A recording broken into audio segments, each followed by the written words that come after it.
leaders in COVID-19 committees so as to help with the spiritual aspect of the fight against the pandemic. It was reported that the CAMA, which was signed into law by the president on August 7th, has generated controversy in the last few weeks.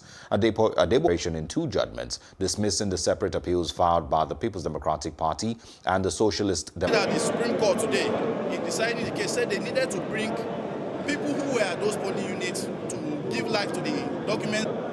There was a lot of industry, a lot of scholarship, and a lot of erudition that went into the delivery of the judgment. But bottom line, the judgment is a confirmation of the will of the good people of Kogi State. If you listen to the judgment, they said the petitioners came just on academic exercise and that all the allegations lack merit.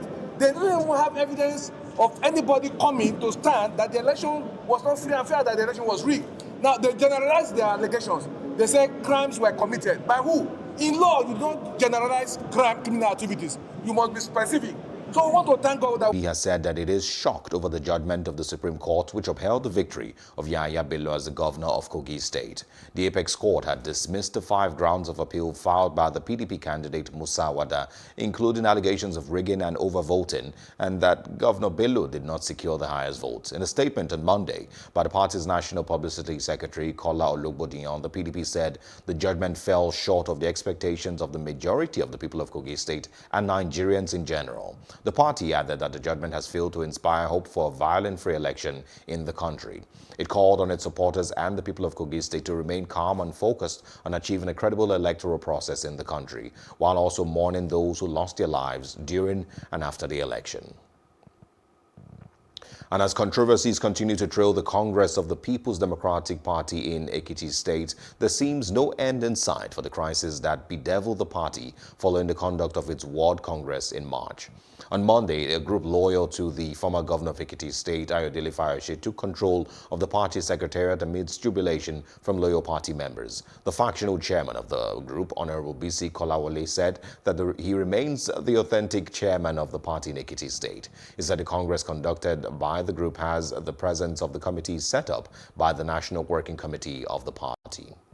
Let them show you evidence of any other Congress, not people just gathered in beer parlor, entertaining themselves and calling it mere child's play, mere entertainment. You cannot conduct election without the authority. INEC was not there. Police was not there. So if anybody is acting on that, I mean, I don't know what it result to. But I know as of far that the leadership of the party, not necessarily the National Working Committee, because National Working Committee is compromised. So, but the leadership of the party is looking into this issue. I believe they will do the correct thing.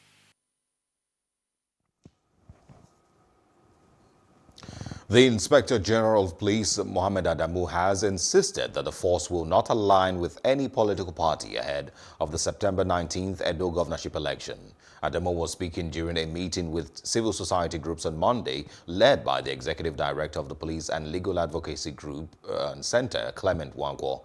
According to the police boss, ensuring adequate security during the election is paramount.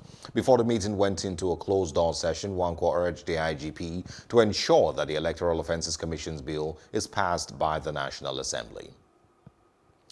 And the Federal Airports Authority of Nigeria's staff on Monday are protesting in Lagos against the concession of federal airports in Nigeria. Protesters say it will mean handing over Nigeria's airports to foreigners and selling out Nigeria's international terminals. Anita Felix has more.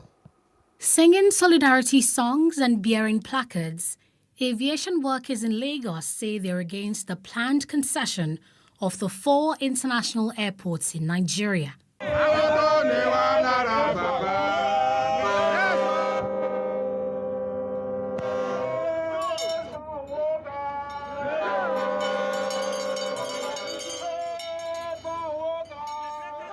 Some of the placards say the concession is a ploy to destroy the Federal Airports Authority of Nigeria, FAN.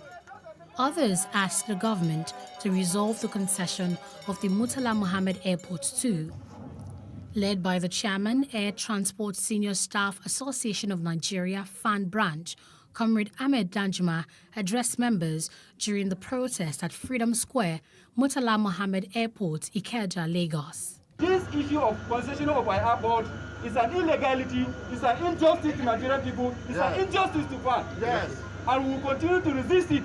Our president in our committee has exposed us to their antics, their creative, their plans to deal with our national assets. Danjuma says the government needs to be transparent with aviation workers regarding the planned concession, adding that they're against the proposed contributory pension scheme. Anetta Felix, Plus TV Africa. Welcome back, and now for stories across Africa. Ugandan singer and opposition politician Bobi Wine says he faces a pattern of repression and suppression seeking to derail his bid to challenge the country's longtime president in elections next year.